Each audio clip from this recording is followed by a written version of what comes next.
Rays are members of the shark family, but have flattened bodies and wing-like fins. As yet, I've not been able to find out any accurate data about the size of the chucho de rio, but the fishermen here tell me they grow very big. I want to know how big.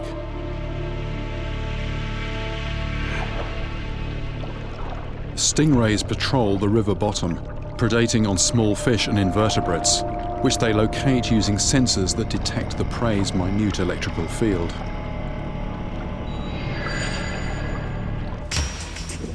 My gear is too heavy to cast, so I have to adapt.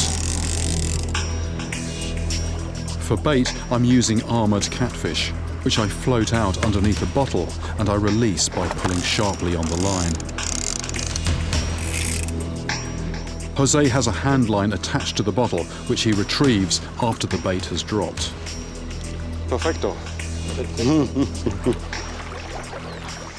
I've not got very much lead on. There's quite a surge of current here, but the whole thing that I was trying to do was to use the current to take it down and then pull it off just in the slack beside the current. And that's exactly what will happen to a food item. If you're having to use loads of lead to keep it down, then it's not the kind of place where food is going to settle. But I've got a nice sort of slack bow in the line, which tells me that that bait is in a good place. Started off as a vicious tapping and then off it went. One after another, my baits are stolen. Yeah, well, that's not going to catch anything. Not like that, it isn't anyway. Something down there is outsmarting me, removing the bait even before I can get it to the bottom.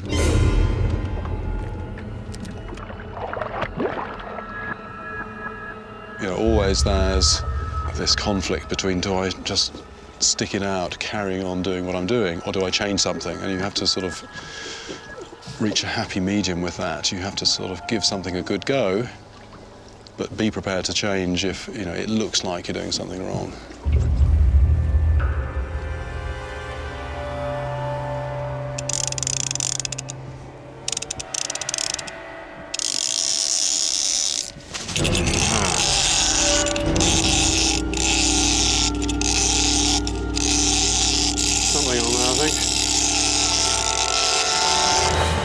Oh, it's a piranha, it's a piranha.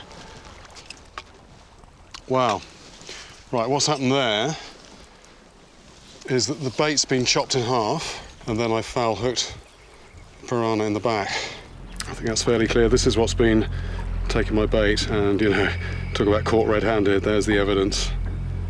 Chunky, chunky piranha. I've not actually caught this kind of piranha before. They call it palometa here. Well, it's very similar to the red-belly piranhas in the Amazon. It's got that orangey throat area, very, very solid, muscular head. It's a very serious piranha, that. There are killers of all sizes patrolling this river. Perhaps darkness will draw a swordfish out of its lair. It's often said they're more active at night.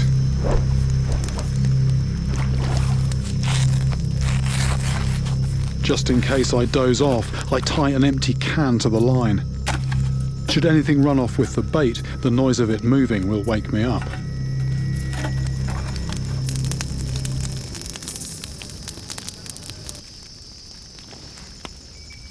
I'm over 150 miles from the mouth of the river here, but apparently in the past, according to Mary, there have been some big swordfish caught from this very place.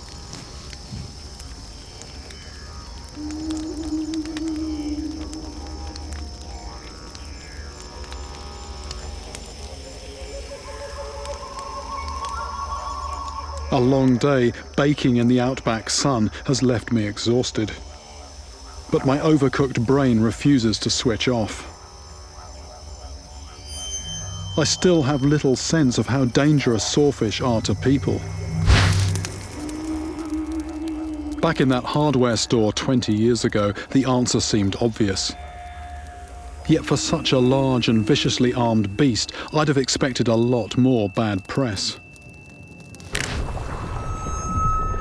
Especially from populated areas where swordfish were once common. After all, this is a fish said to have hacked a man in two. After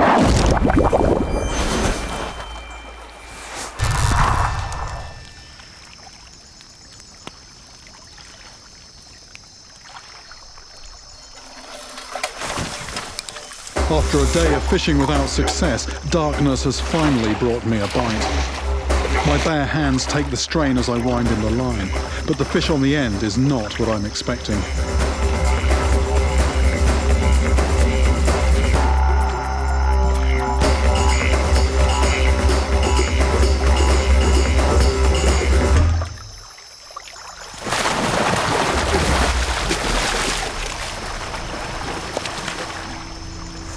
Bull shark.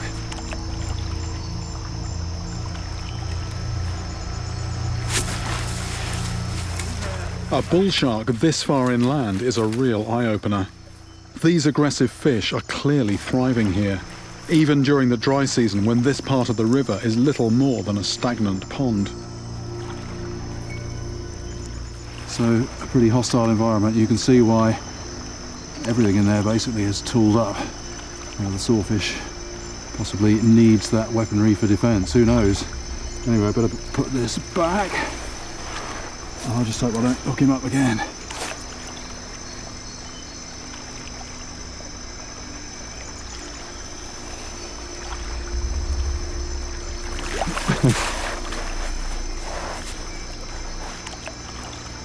Even though I know bull sharks come up in fresh water, it's still really strange seeing them here.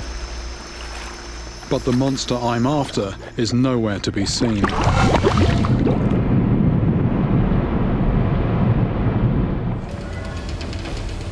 If this ngwesh is a toothy piranha-style pack killer, then it could be the monster at the heart of that ferry incident. I need to figure out what it is, and to do that, I need to catch one.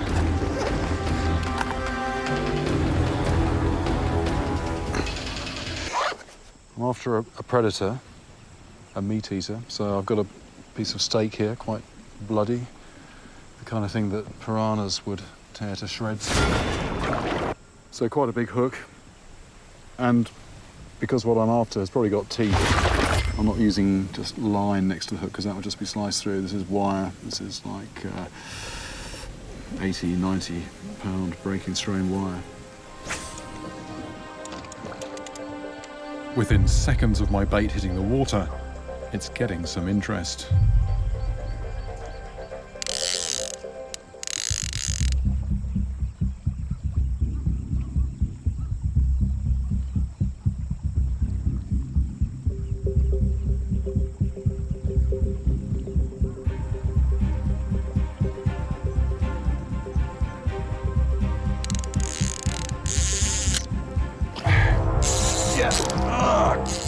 Could I already have hooked the river monster of the Okavango? Fish on!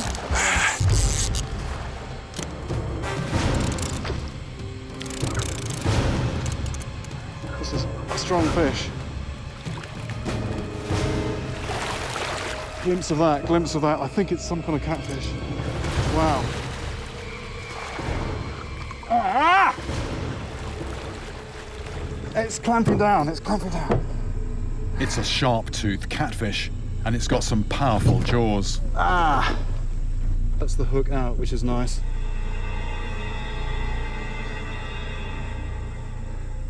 So this is a very voracious, meat-eating predator. There are teeth in there. They drew blood on my hands, but they're small teeth. These could certainly make short work of a human corpse, but the look of that corpse, it would be very different from a body that's been bitten. So this is actually not what I'm after, and that's quite a thought. There's something else down here, which is even more fearsome than this. Any shark swimming into the Fitzroy from the ocean must pass through King's Sound. And that's where I'm heading now. But King's Sound has its own extreme hazards. This estuary has one of the largest and most dangerous tides on the planet. Twice a day, this water thick with mud can rise and fall by up to 30 feet. boats ground on the shifting sands or get washed out to sea by the vicious currents. It's suicide to get in the water, and it can be lethal even to sail on it.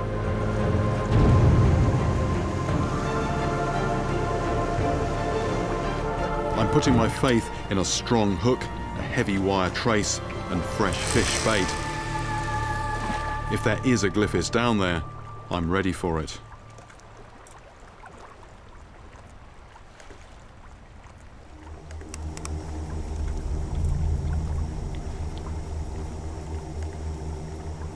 There goes, I think.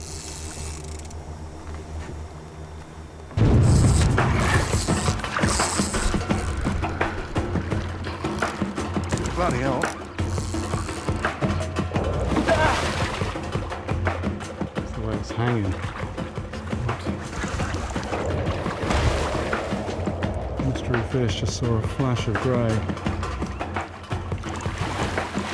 That sort of explosion and rapid change of direction. That's interesting. How close to the surface? Yeah, it's a Whipray. The Whipray long. It's not a glyphis, but a close relative of sharks. Yeah, it's a Whipray. Bite-wise, nothing really going on there. They do have teeth, but they're not cutting teeth. They're just flat and blunt. With rays, it's not the teeth you have to worry about. I caught a giant freshwater stingray in Thailand. The barb on its tail 10 inches long, covered in thick toxic mucus, and capable of inflicting horrific wounds. This ray is smaller, but just as deadly. Very wicked spine on the tail there, covered in this toxic venom. Well, we don't want that thing in the boat.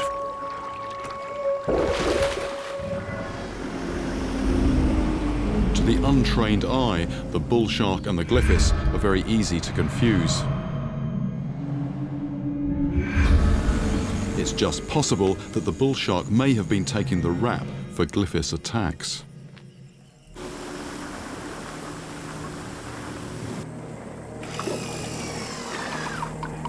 Encouraged by my first shark catch, I keep on fishing, in the hope of encountering a glyphis. Still there? Still there, I think. Oh, pulling down. But this one's not any kind of shark. It's all good. So this is a surprise catch. This is a golden threadfin salmon, they call it. I mean, it does look a little bit salmon-like, but it's got these weird sort of tentacles coming out of its sort of neck area. Those are apparently a bit like a catfish, catfish's whiskers. You can see how that would have engulfed quite a large fish. Very good eating apparently, but this isn't a particularly big one, so I'll pop this one back before it gets too annoyed with me.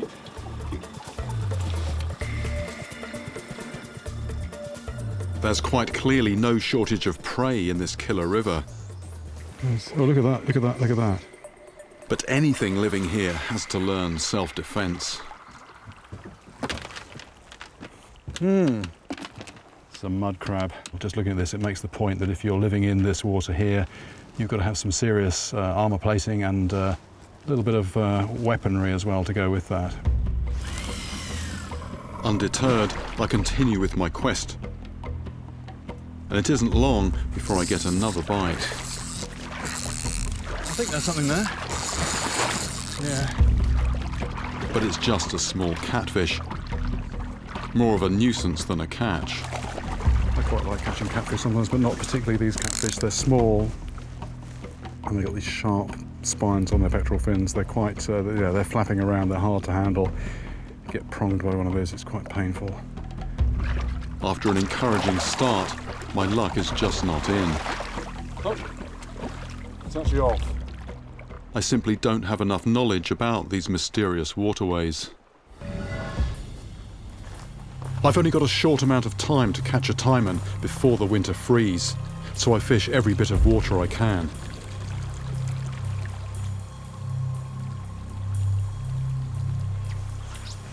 Here it's so clear I can see the fish the taimen feed on. Hopefully there's one nearby.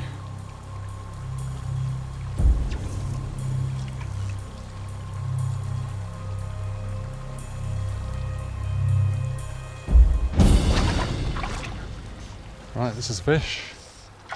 It's not a taimen. I seem to have caught everything in this river except what I'm after. In this case, it's a grayling. They're found all over Asia and Europe and can grow to 2 feet long. That's the sort of trademark sail-like dorsal fin. Very pretty fish, quite stripy flanks. Relative of the trout, it's got this little adipose fin here. Very nice to catch that, get my striking reflexes. But I think the biggest role that grayling have in this river is actually food for the taimen. It's actually quite unusual for me to catch fish that I can see. Normally the rivers that I fish are quite murky, and this water though is wonderfully clear, particularly now it's going down, it's getting clearer almost by the day. That's interesting. It's sort of... Oh, wait a minute. See that? Is there movement? Yeah, that's sort of pulling. Yeah. Put on the harness. Oh, let's see, holding it. Yeah. The harness should stop the rod being wrenched from my hands by a heavyweight giant.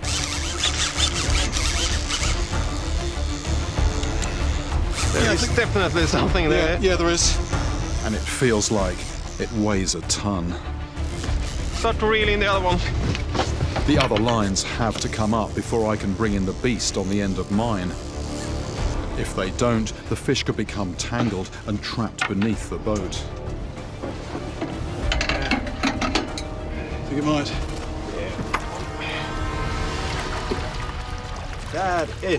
That's a very big skate, isn't it? That is a Norwegian skate. It's a Norwegian skate. This bizarre creature of the fjord floor was first described here in Trondheim. It's an extremely rare sight at the surface. The fantastical imagination of the Nordic map makers now seems quite tame compared with the reality of what's down there. It's a very impressive looking animal, very strange looking animal, but very rare as well. Apparently Frederick's saying only 4 of these caught on rod and line before. So we've got to remember, we've got to take a tissue sample. These things don't come to the light very often at all. Frederick works with a scientist at Tromsø University who collects all the data from his catches of sharks and skates. It's the right colour for the fish that I want. The skin underneath, certainly it's got that rough feel, but it's completely the wrong shape. Skates are flattened sharks, and this is a very strange looking skate, but it's still not the fish I'm looking for. We have to tag it and measure it as quickly as possible. 125 across. 125 across. 4 foot across by nearly 6 foot nose to tail. Sharks and skates are among the few fish that can survive being brought up from such depths. They haven't evolved the gas-filled swim bladders of other fish that can rupture on the way up. And that thing is a bit like an alien, a real weird looking thing, living in a weird environment. Some people spend their lives waiting for such a chance encounter with a monster, both here and at Loch Ness. The big Greenland shark still eludes me. That thing is actually rarer. Where's the shark? I think while I'm here, and while I'm sort of authorised to be here, I could do a lot worse than just put a lure through the water and see if there is anything down there.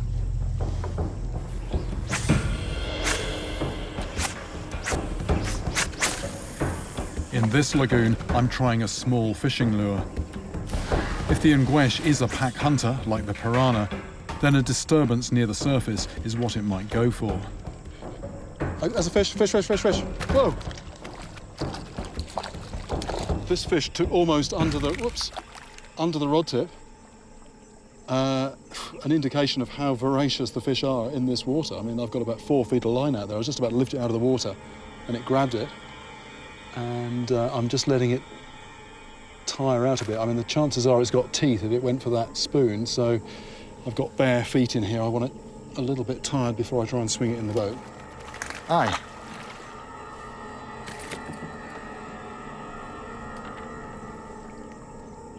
Beautiful little fish, very toothy. This is actually an African pike, sort of mottled green. The colour's actually wrong, I think, for what I've been hearing about, but if I just compare the teeth with what I was given by the witch doctor, actually the teeth are very different, very different. So, I mean, quite a nice toothy fish to catch this, but I think we can rule this off the suspects list. So the hunt for the mutilator of the ferry victims continues. Nice looking fish, but it's not the one I'm after.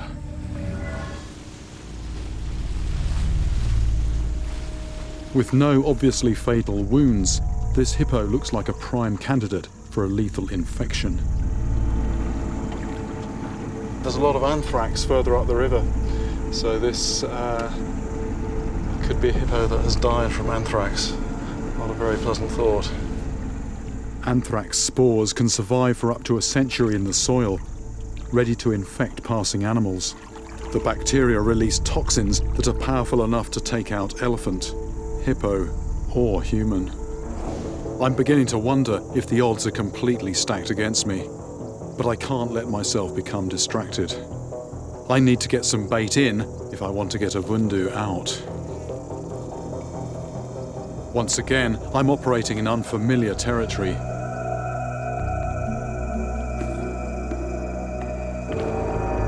And I'm not alone. I'm in a nice fishing spot here. The only problem is this hippo, most of them, they disappear when the boat's around. This one seems to be quite curious. I've also heard a couple of elephants bellowing close by, so it's quite disconcerting to think that there are other things a lot bigger than me with prior claim to this place.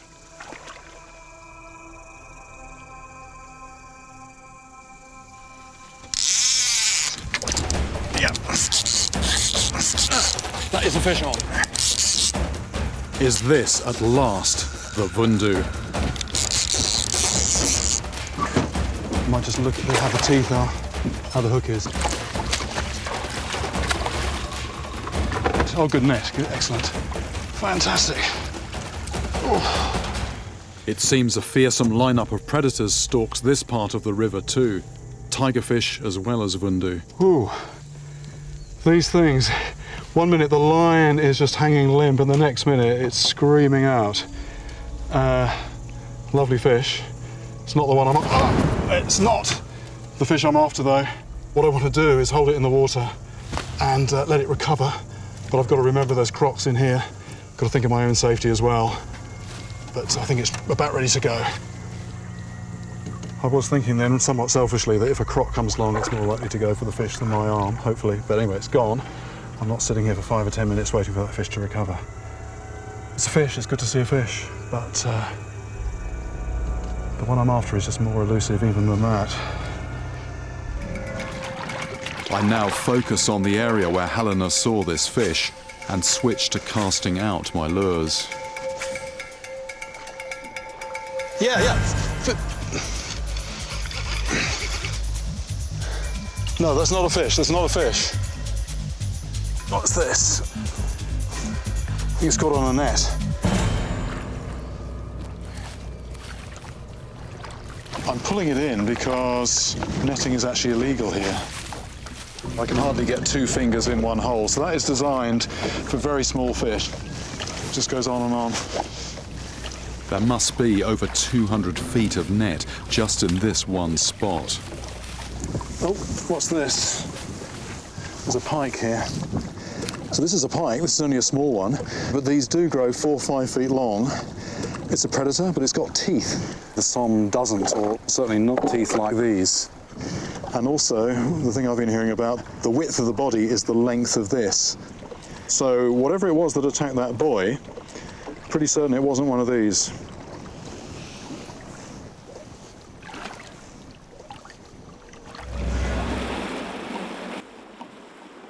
I know from experience that the best way to gather information is to seek the advice of the locals. So I travel further upriver, into a series of gorges that have been home to Aboriginal Australians for tens of thousands of years.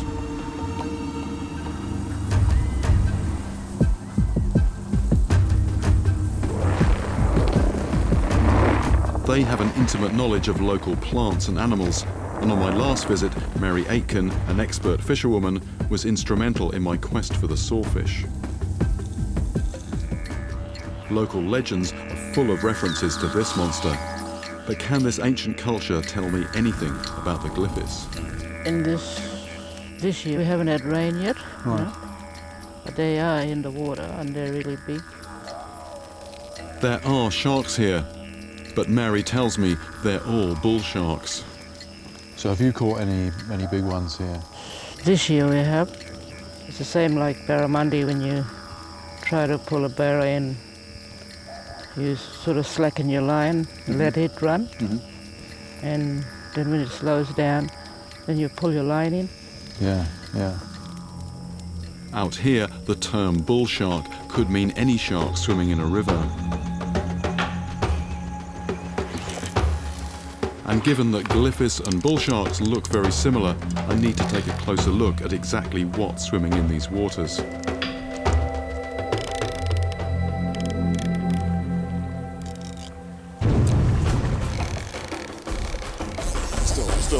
Still there.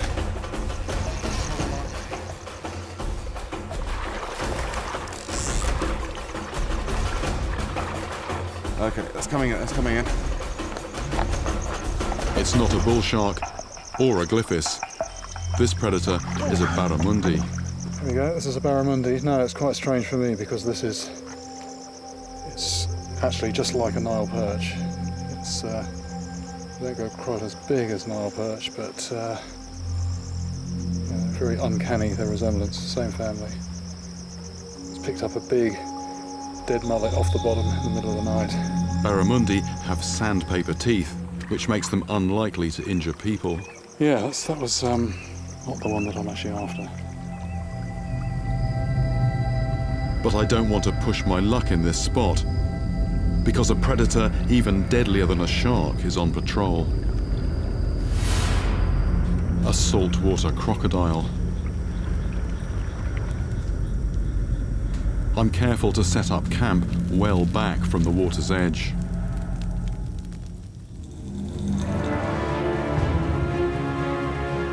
Mongolia is proving to be a Jekyll and Hyde landscape.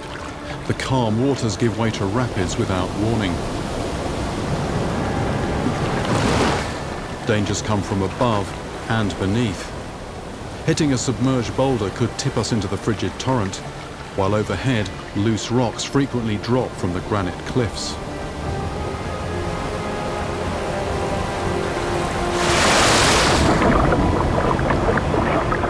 Taimen like fast-running water because it's perfect for ambushing prey. They hold in the calmer eddies that form behind rocks, waiting for their food to come to them. All the time, I'm looking out for a flash of the taimen's distinctive red tail.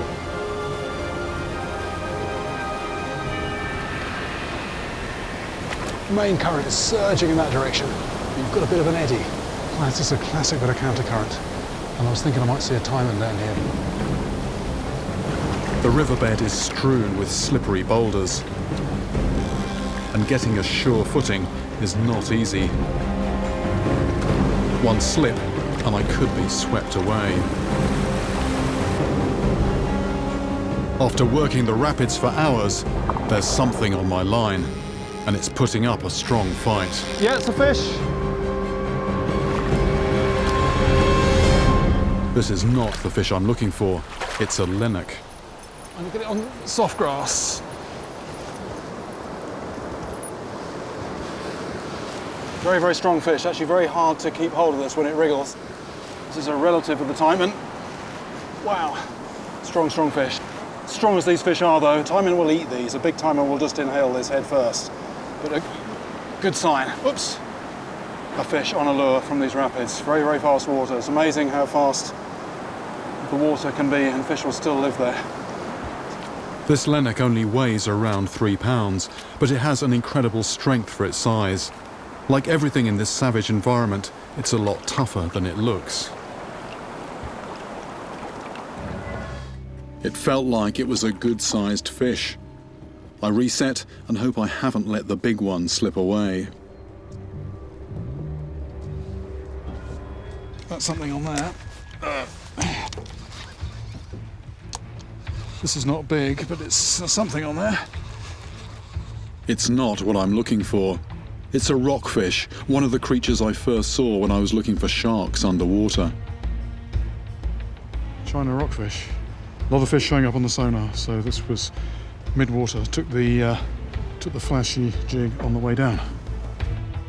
They are some of the longest living fish in these waters, reportedly reaching over 120 years old.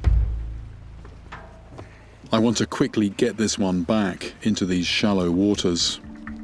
I reset, and once again, after only a few minutes, I pull an unexpected but very curious creature up to the surface.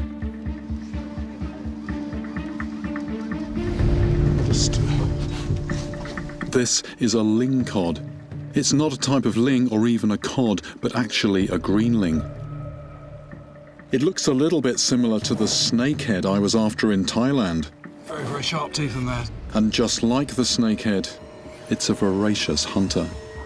Come on, impressive looking beast. Predator soup down there. I'm amazed to see that a Wells catfish has survived just a stone's throw from the reactor. Losing a good fish is always disappointing, but it has given me a vital pointer. I'm going to rig plastic lures on stronger line and cast directly into the turbulent water. I have 3 days to get a result. Even though I'm fishing from the bank, I'm still making a point of wearing my life jacket because the worst radiation is actually on the bottom of the lake, so I don't really want to be going anywhere near that.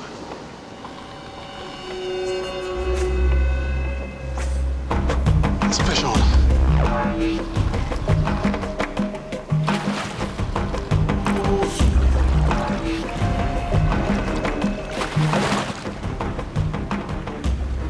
This is a Zander. That's what they call a pike perch. And this is a healthy looking fish, so this is surprising, you know, not what you'd expect necessarily in this place. And it's got a healthy set of teeth to match.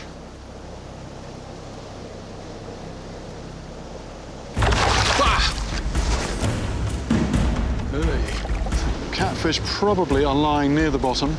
They're not going to see much down there. They're going to feel vibrations. Yeah, there's one here. But I can't get through the aggressive Zander.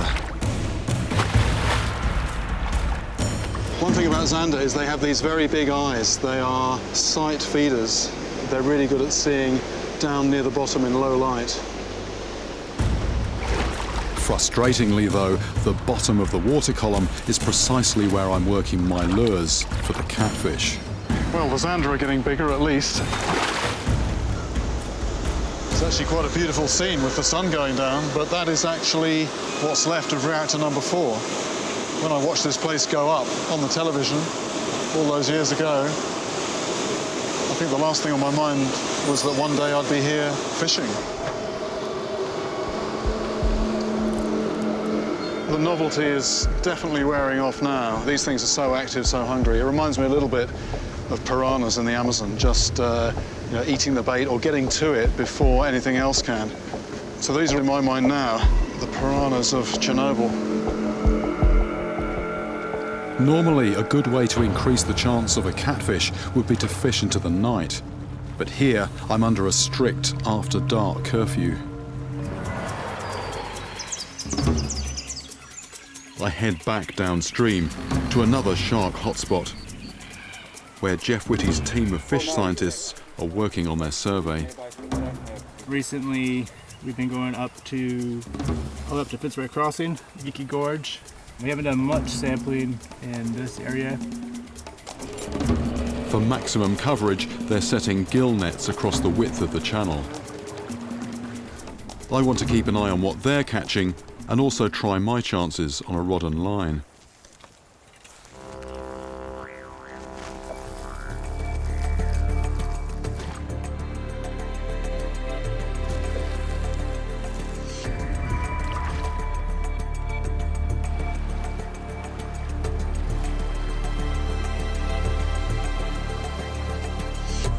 My bait has been stolen, but the scientists are having better luck.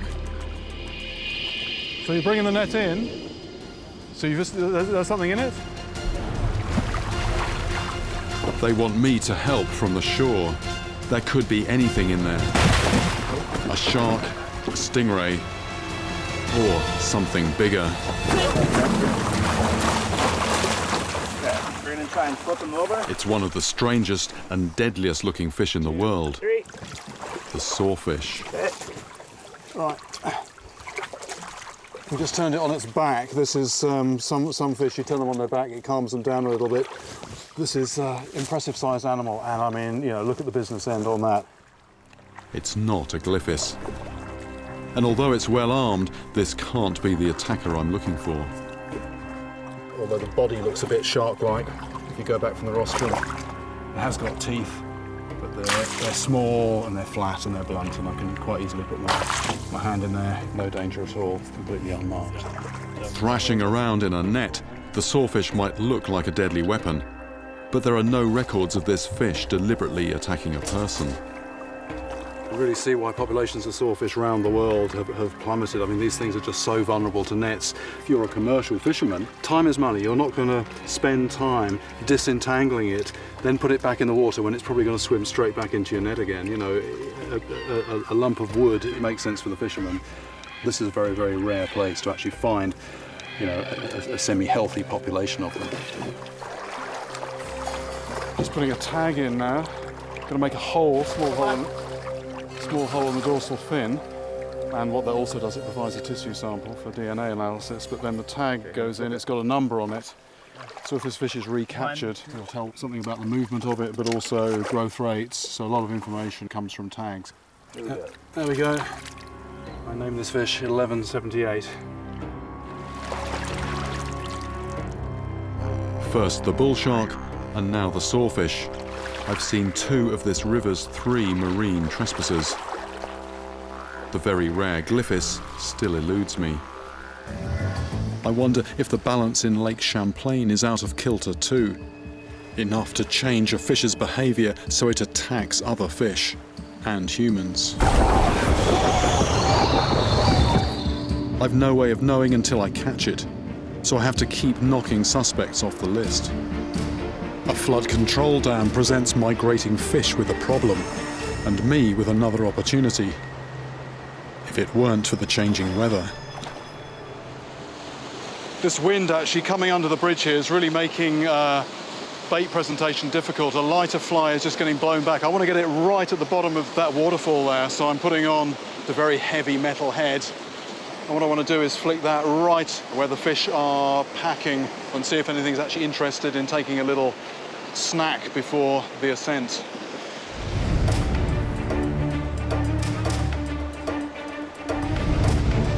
Oh, I'm getting some interest, but from what? I'm not entirely sure.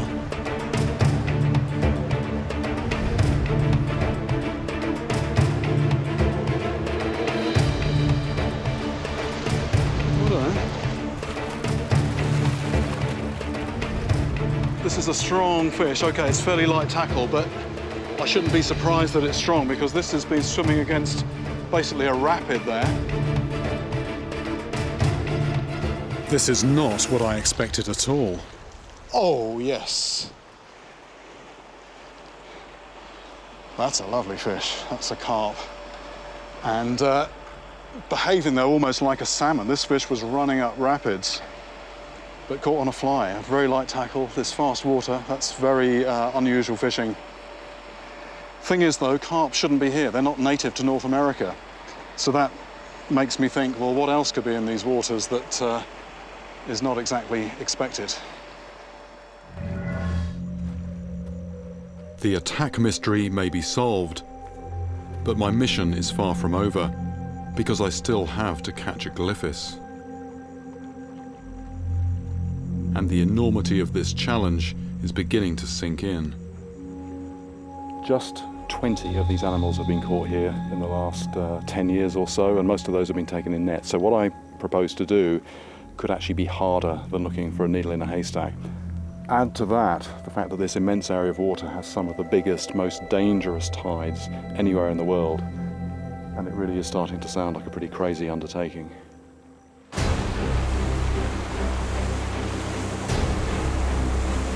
Attempting to catch what might be the planet's rarest shark on possibly the world's most dangerous river. Have have I finally bitten off more than I can chew.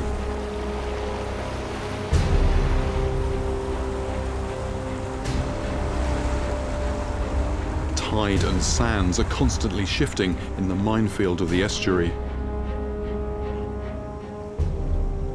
But we push through to find shelter in a pocket of slack water.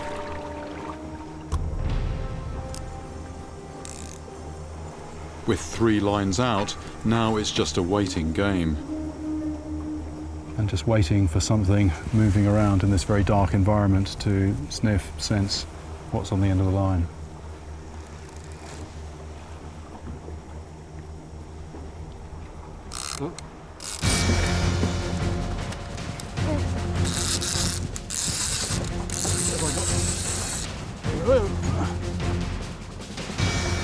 It's a shark. It's a shark. Yeah. Yeah, it's. That might even be a glyphid. It's the right shape and the right colour.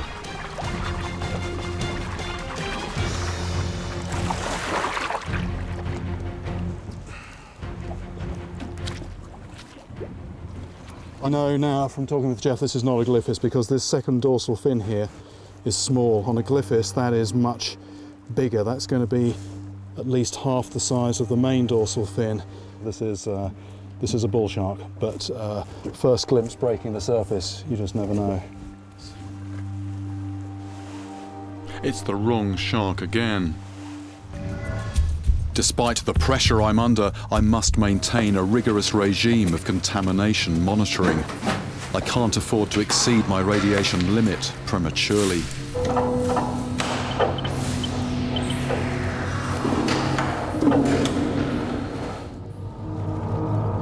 I'm going to try something unusual and construct my own lure. By cutting a piece of squid into this shape, I can replicate the wriggling movement of the other lures, but with the addition of a natural scent. This could appeal to the catfish's superior sense of smell. The fish are a little bit sort of wary at the moment, and I'm thinking something that moves right but also has the right kind of sense coming out of it could be successful. Things are getting desperate. If this isn't successful, I'm not sure what options are left.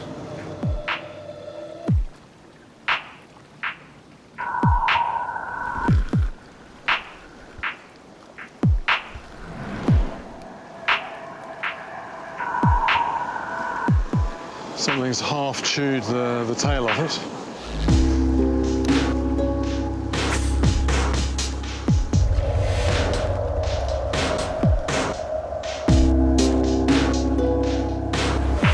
But finally, something takes the squid.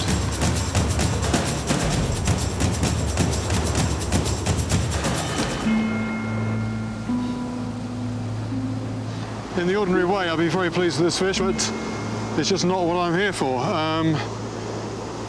These are still hungry. The catfish just aren't putting in an appearance at all.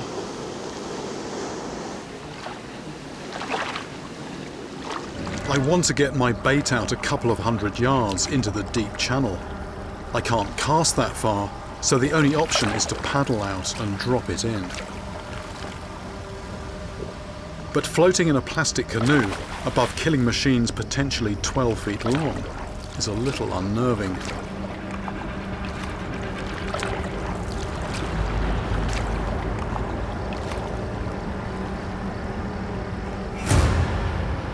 Back on shore, it's a waiting game.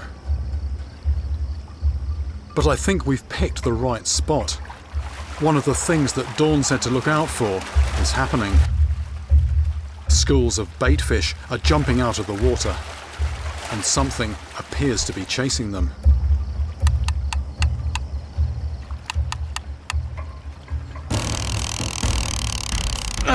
That is a fish on.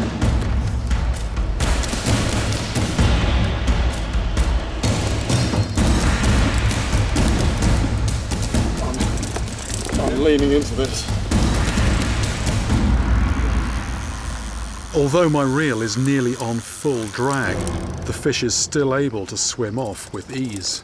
But the heaviest line I've ever used is still just about holding out. This has to be a monster. After a 20-minute fight, I bring it close to shore. When it breaks the surface, I see something I didn't expect. Look at that! I might just come over it. Whoops. It's clear I've hooked a giant. But this is no shark. Fish's beach now. Just gonna go in there and grab it. It's a Goliath Grouper. That is just a massive grouper. After a 20-minute struggle, it should be worn out, but it appears this beast has only just started.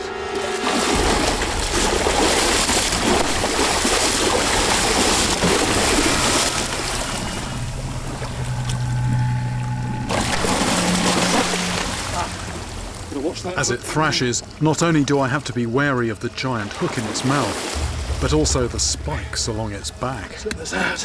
Hook's out. That is a beast. The length is 83 inches. 69 and 83. About 69 inches. That's just shy of 7 feet long and over 5.5 feet around.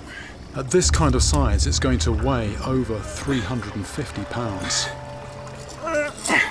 But they can grow even bigger, to over 600 pounds and 8 feet long. I could feel it as a heavy fish, and it was also taking line against a very heavy drag. But what I was expecting to see when it came in close was a big dorsal of a bull shark. And then these spikes break the surface. Although these are very tough, resilient creatures, it's probably time to put this back. I want to get it into deeper water to release it, but even with Mike watching my back, this monster isn't going anywhere easily.